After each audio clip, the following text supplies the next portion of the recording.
আজি মই বনাবলৈ ওলাইছোঁ কৰজা আচাৰ। কৰজাখিনি ভালদৰে ধুই টুকুৰা কৰি মই পানীত ভিজাই দিছোঁ, লগতে অকণ নিমখ দিছোঁ কহখিনি যাবলৈ। এতিয়া মই লৈছোঁ জিৰা, আজুৱাইন, চফ, মেথিগুটি, এইখিনি মই ভাজি ল'ম আৰু মই বাকী ক'লা জিৰা আৰু সৰিয়হখিনি মই নাভাজোঁ।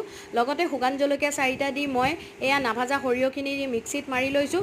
এতিয়া মই ক'লা জিৰাখিনি নাভাজাকৈ ইয়াত দি দিছোঁ, গোটা ক'লা জিৰাখিনি, আৰু মই বাকী মছলাখিনি যে মই মিক্সিত গুড়া কৰি লৈছিলোঁ সেইখিনিও দি দিছোঁ। ইয়াতে অকণ খোৱা তেল দিছোঁ, অকণমান হিং দিছোঁ, আধা চামুচ হালধি দিছোঁ, আধা চামুচ মই দিছোঁ জলকীয়া গুড়া।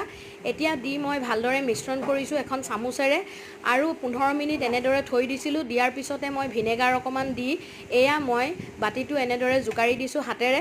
তাৰপিছতে এটা মই বৈয়াম লৈছোঁ, বৈয়ামটো ভালদৰে ধুই মই ৰ'দাই লৈছোঁ। এয়া বৈয়ামত ভৰাই দিছোঁ, বৈয়ামত ভৰাই দি মই তাতে অকণমান খোৱা তেল ওপৰতে দি দিছোঁ। এতিয়া মই এনেদৰে এসপ্তাহমান ৰ'দাম, তাৰপিছতে মোৰ আচাৰ ৰেডি।